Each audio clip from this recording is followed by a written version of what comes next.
देख रहे हैं न्यूज़ वन इंडिया। मैं हूं आपके साथ उन्नति भटनागर। बुलेटिन की शुरुआत बड़ी खबर के साथ। प्रधानमंत्री नरेंद्र मोदी का आज गुजरात दौरा, जहां इस दौरे के दौरान बड़ा कार्यक्रम, गांधीनगर में कई योजनाओं को करेंगे वो शिलान्यास। प्रधानमंत्री नरेंद्र मोदी 4400 करोड़ रुपए की परियोजनाओं का शिलान्यास करेंगे पीएम मोदी। तो विशेष ये दौरा गुजरात का प्रधानमंत्री का, और इस दौरान बड़ी सौगात वो गुजरात वासियों को सौंपने वाले हैं।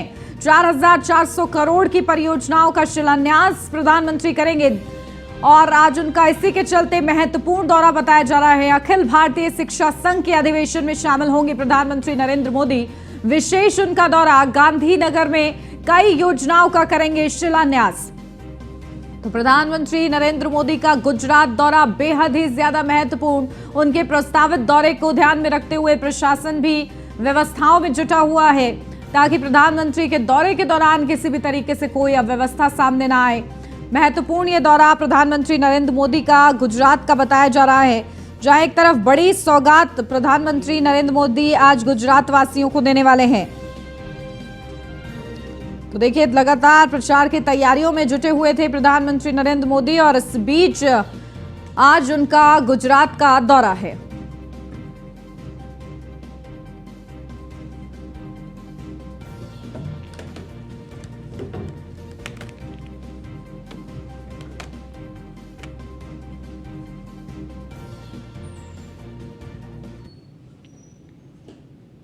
रुक करते हैं अगली बड़ी खबर का, जहां आज सुबह 10 बजे योगी कैबिनेट की महत्वपूर्ण बैठक होगी। तो लोक भवन में होगी योगी कैबिनेट की बैठक। कैबिनेट बैठक में कई अहम प्रस्तावों को मिलेगी मंजूरी। ये बड़ी खबर आपको बता दें। बैठक के बाद फिल्म द केरला स्टोरी की होगी स्पेशल स्क्रीनिंग। तो आज ये महत्वपूर्ण दिन, जहां सुबह 11 बजे लोक भवन ऑडिटोरियम में होगी स्पेशल स्क्रीनिंग। तो सीएम योगी आदित्यनाथ अपने पूरे मंत्रिमंडल के साथ देखेंगे फिल्म द केरला स्टोरी।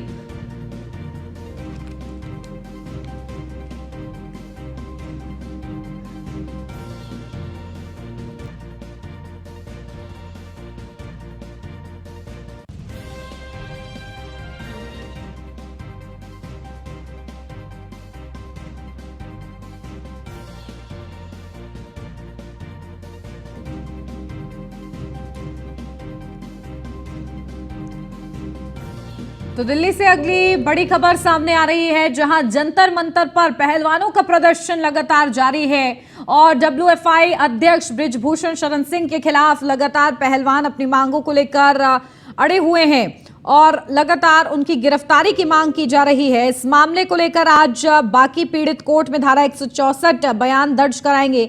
मामले को लेकर राउस एवेन्यू कोर्ट में अर्जी दाखिल की जा चुकी है, जिसका बयान आज दर्ज किया जाएगा। वहीं दिल्ली की एक अदालत ने बुधवार को बृजभूषण शरण सिंह के खिलाफ यौन उत्पीड़न के मामले में दिल्ली पुलिस को से 12 मई तक स्थिति की पूरी रिपोर्ट मांगी थी। बता दें कि अदालत ने प्रदर्शन कर रहे पहलवानों की याचिका पर दिल्ली पुलिस को नोटिस जारी किया था। याचिका में अनुरोध किया गया है कि जांच की निगरानी की जाए और कथित पीड़ितों के बयान अदालत के समक्ष दर्ज कराए जाएं। बता दें, बृजभूषण शरण सिंह के खिलाफ सख्त कार्रवाई की मांग को लेकर देश के कई पहलवान 23 अप्रैल से जंतर मंतर पर धरना दे रहे हैं।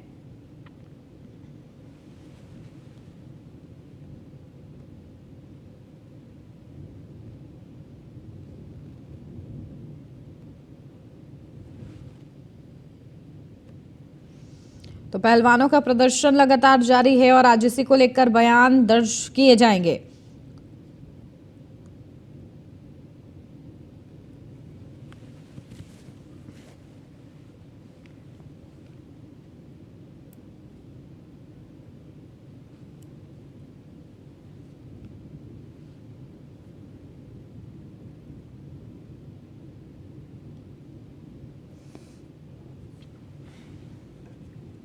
दिल्ली से अगली महत्वपूर्ण खबर, जहां दिल्ली सरकार और दिल्ली के मुख्यमंत्री अरविंद केजरीवाल और उपराज्यपाल के बीच जो घमासान चल रहा था उसको लेकर सुप्रीम कोर्ट ने फैसला सुनाया है। सुप्रीम कोर्ट से अफसरों और कर्मचारियों के नियुक्ति और तबादले का अधिकार मिलने के बाद अब दिल्ली सरकार ने बड़े बदलाव के संकेत दिए हैं। फैसला आने के तुरंत बाद ही इसका असर भी दिखा है। कैबिनेट मंत्री सौरभ भारद्वाज ने सेवा विभाग के सचिव का तबादला कर दिया। साथ ही नई नियुक्ति के आदेश भी जारी कर दिए हैं। बता दें कि आने वाले दिनों में दिल्ली की आप सरकार अपने पसंदीदा अधिकारियों की तैनाती करेगी। मुख्यमंत्री अरविंद केजरीवाल ने भी माना है कि अगले कुछ दिनों में दिल्ली में बड़े पैमाने पर प्रशासनिक फेरबदल होंगे। तो वहीं मुख्यमंत्री जनता के काम रोकने वाले अफसरों कर्मचारियों की पहचान कर उनको पदों से हटा देंगे।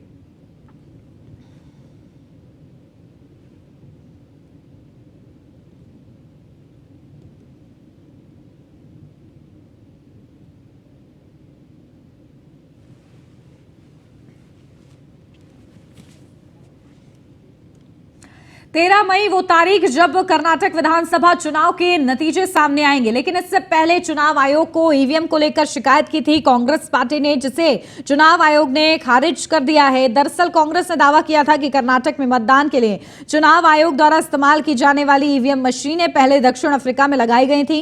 कांग्रेस के इस दावे को खारिज करते हुए गुरुवार को चुनाव आयोग ने कहा है कि कांग्रेस अपने उन सूत्रों का भी सार्वजनिक रूप से खुलासा करे जो इस तरीके की गलत जानकारी फैलाते हैं।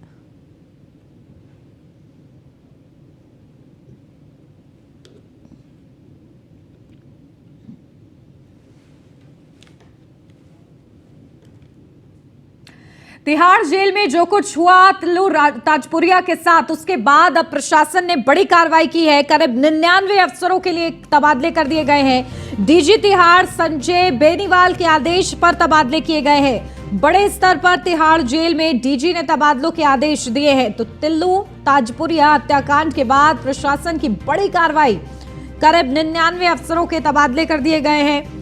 डीजी तिहाड़ संजय बेनीवाल के आदेश पर तबादले किए गए हैं। तो बड़े स्तर पर तिहाड़ जेल में डीजी ने तबादले के आदेश दिए हैं, क्योंकि बड़ी लापरवाही कि आखिर तिहाड़ जेल जो कि सबसे ज्यादा सुरक्षित और सुरक्षा के लिहाज से सख्त जेल मानी जाती है, उसमें तिल्लू ताजपुरिया की हत्या होना सवालों के घेरे में था। और इसी के बाद प्रशासन ने अब बड़ी कार्रवाई की है। करीब 99 अफसरों के तबादले कर दिए गए हैं।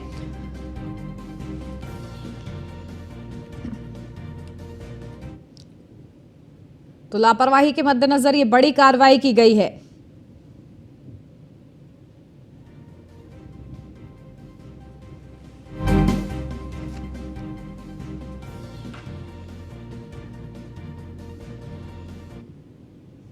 दिल्ली से अगली बड़ी खबर, आबकारी नीति मामले में राउज एवेन्यू कोर्ट में सुनवाई।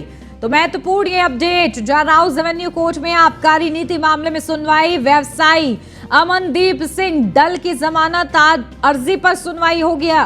तो राउज एवेन्यू कोर्ट में जमानत अर्जी पर सुनवाई होगी। महत्वपूर्ण ये अपडेट दिल्ली से, जहां राउज एवेन्यू कोर्ट में आबकारी नीति मामले में सुनवाई होगी। व्यवसायी अमनदीप सिंह डल की जमानत अर्जी पर सुनवाई होगी। तो राउज एवेन्यू कोर्ट में जमानत अर्जी पर सुनवाई होगी।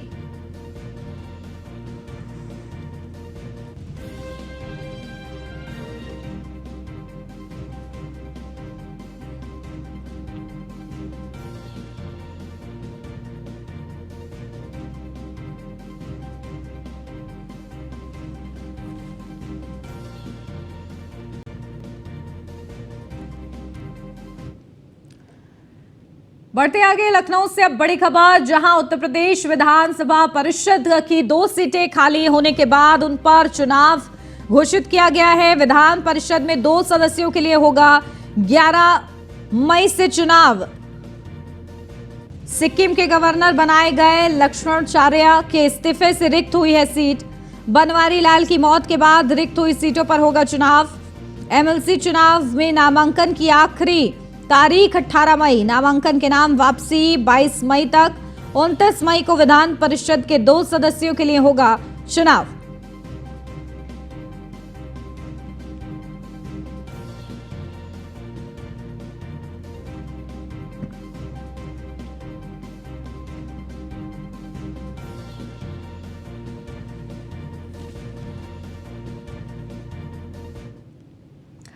तो राजस्थान की राजनीति में सब कुछ ठीक नहीं चल रहा है। सचिन पायलट ने अपनी ही पार्टी के खिलाफ मोर्चा खोल दिया है। लगातार इस तरीके से उनके बयान सामने आते हैं जो कि उनके तल्ख तेवर दिखाते हैं। पायलट पदयात्रा निकाल रहे हैं और इसकी शुरुआत उन्होंने अजमेर से की है। इस दौरान प्रेस वार्ता में सचिन पायलट ने कहा है कि मैं किसी से बदला नहीं ले रहा हूं, मुझे व्यक्तिगत रूप से किसी से कोई समस्या नहीं है, मैं मुद्दों पर लड़ रहा हूं। इसके साथ ही उन्होंने कहा है कि छोटे आरोपियों को पकड़ने से काम नहीं चलेगा, हम कुछ मुद्दों पर लड़ें जिसके बाद हम सत्ता में आए। यह महत्वपूर्ण है कि भ्रष्टाचार के उन मुद्दों की जांच की जाए।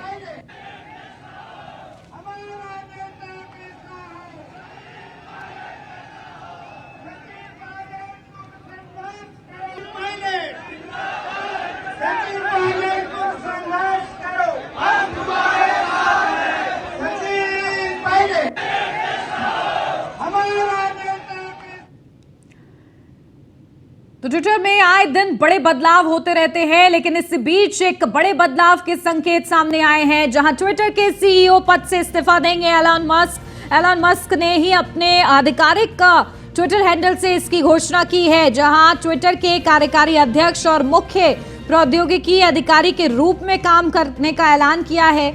मस्क ने संकेत दिए हैं कि ट्विटर की नई सीईओ एक महिला होगी। तो ये बड़ी अपडेट आपको बता दें, जहां ट्विटर में पहले लोगो चेंज होता है और इस बीच एलन मस्क का बड़ी घोषणा कर देते हैं कि वो सीईओ पद से इस्तीफा दे देंगे। तो वही उन्होंने इसी के साथ बड़े संकेत भी दिए हैं कि ट्विटर की नई सीईओ एक महिला होगी।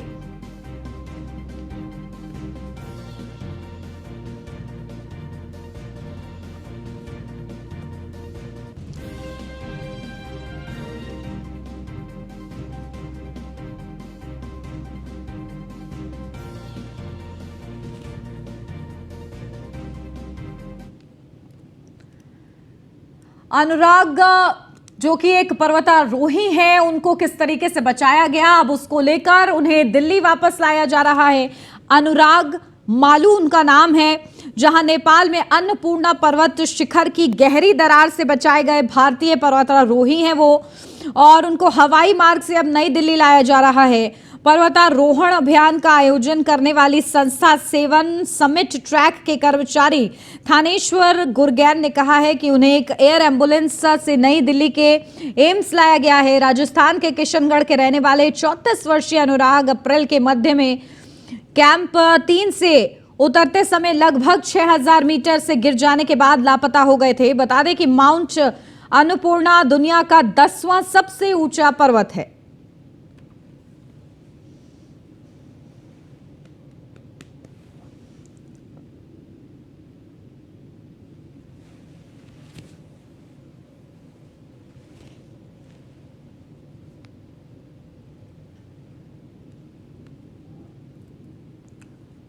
लखनऊ से अब बड़ी वारदात सामने आई है, जहां दोस्तों के साथ मिलकर लड़की से पहले लूट की और उसके बाद दुष्कर्म भी किया।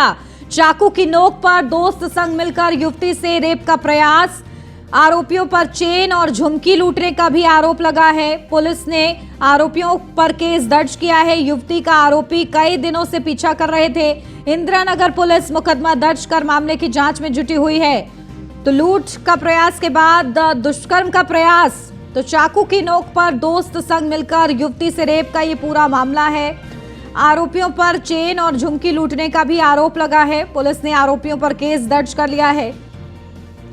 युवती का आरोपी कई दिनों से पीछा भी कर रहे थे, ये बात भी प्रकाश में आई है। इंदिरा नगर पुलिस मुकदमा दर्ज कर इस पूरे मामले की जांच में जुटी हुई है।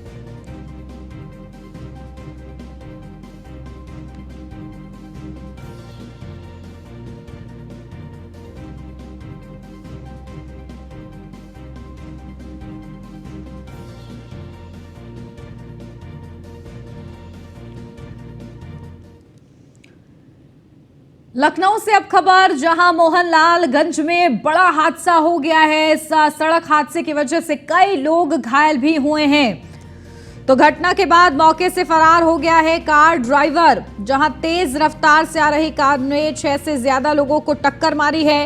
घटना के बाद मौके से फरार हुआ है कार ड्राइवर। ग्रामीणों की मदद से घायलों को अस्पताल में भर्ती कराया गया है। सीएचसी में सभी घायलों का इलाज जारी है। तो मोहनलालगंज के गौरा में भीषण सड़क हादसा हुआ है, जहां तेज रफ्तार कार ने 6 से ज्यादा लोगों को टक्कर मारी है। घटना के बाद मौके से फरार हो गया है कार का ड्राइवर। ग्रामीणों की मदद से घायलों को अस्पताल में भर्ती कराया गया है। सीएचसी में सभी घायलों का इलाज जारी है।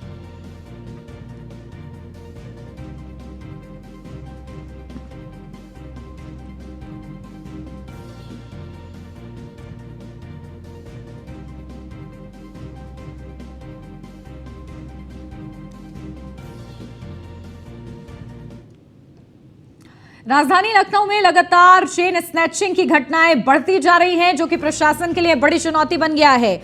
जहां लगातार सामने आ रही चेन स्नैचिंग की वारदातें, बाइक सवार लुटेरे ने 1 घंटे में 3 महिलाओं को अपना निशाना बनाया है।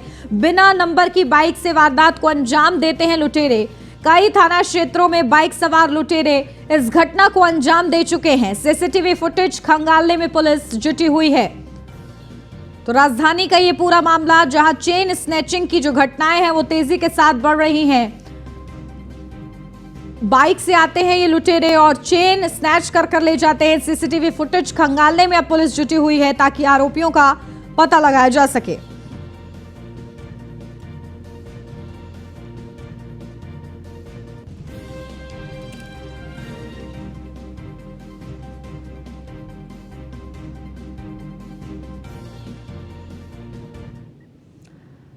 और अब देवरिया से अगली खबर, जहां हर्ष फायरिंग का मामला सामने आया है।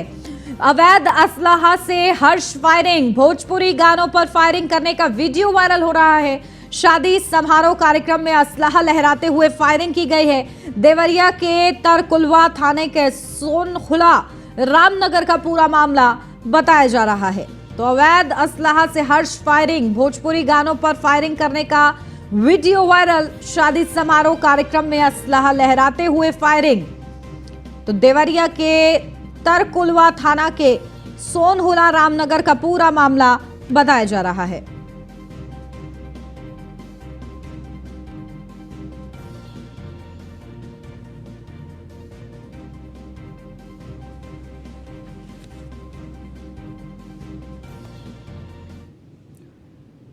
अमरोहा से अब बड़ी खबर, जहां खाना बनाते समय एक सिलेंडर फटा है।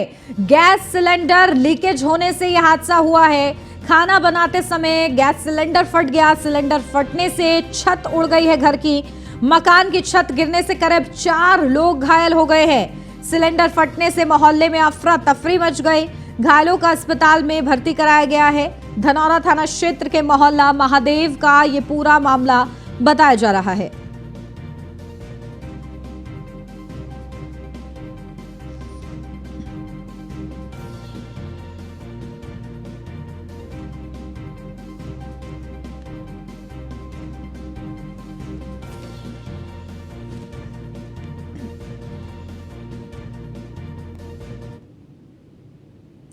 निकाय चुनाव में दूसरे चरण का मतदान भी अब संपन्न हो चुका है और ऐसे में सबकी निगाहें हैं अब 13 मई के लिए, जब नतीजे सामने आएंगे। लेकिन जिस तरीके से कोशिशें की गई हैं और रणनीति बनाई गई है, आखिर उस पर पार्टियों पर कितना असर पड़ता हुआ नजर आ रहा है? किसको जीत मिलती नजर आ रही है, किसको मात मिलती नजर आ रही है? ग्राउंड जीरो से हमारी ये खास रिपोर्ट देखिए।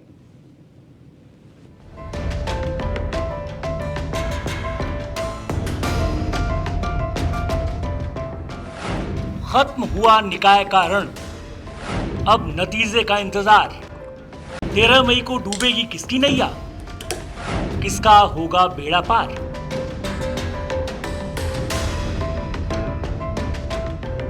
निकाय चुनाव का रण खत्म हो गया है। प्रदेश के शहरी मतदाताओं ने अपना फैसला ईवीएम और मत पेटिकाओं में कैद कर दिया है। अब बारी है 13 मई को आने वाले नतीजों की। इसके बाद ही पता चलेगा कि आखिर जनता जनार्दन ने लोकसभा चुनाव के सेमीफाइनल माने जा रहे निकाय चुनाव में किस पर भरोसा जताया है और किसे सबक सिखाया है। निकाय के रण में वैसे तो बीजेपी और सपा के बीच सीधा मुकाबला माना जा रहा है, लेकिन बीएसपी भी कई जगहों पर मजबूती से अपना दमखम दिखा रही है। 2017 में अलीगढ़ और मेरठ नगर निगम में बसपा ने जीत दर्ज की थी।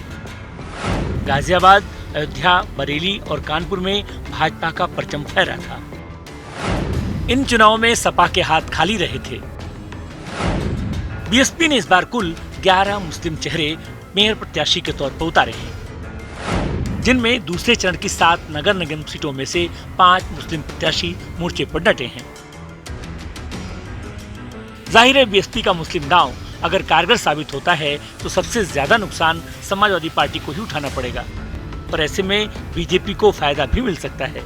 दूसरे चरण की जिन 7 नगर निगम सीटों पर मतदान हुआ उनमें अलीगढ़ में बीजेपी ने प्रशांत सिंघल पर दांव खेला है, तो सपा से जमीरुल्लाह और बीएसपी से सलमान शाहिद प्रत्याशी हैं। अलीगढ़ सीट पर बीजेपी 4 बार काबिज रह चुकी है, लेकिन 2017 में बीएसपी ने खेल पलट दिया था। इस दफे बीजेपी दोबारा वापसी के लिए बेचैन है। बीजेपी ने अलीगढ़ में 18 पार्षद प्रत्याशी मुस्लिम उतारे हैं, यानी मुस्लिम वोट बैंक में भी सेंधमारी की तैयारी में है बीजेपी। लब्बे लुबा मतलब ये कि अलीगढ़ नगर निगम पर जबरदस्त त्रिकोणीय मुकाबले के आसार बने हुए हैं।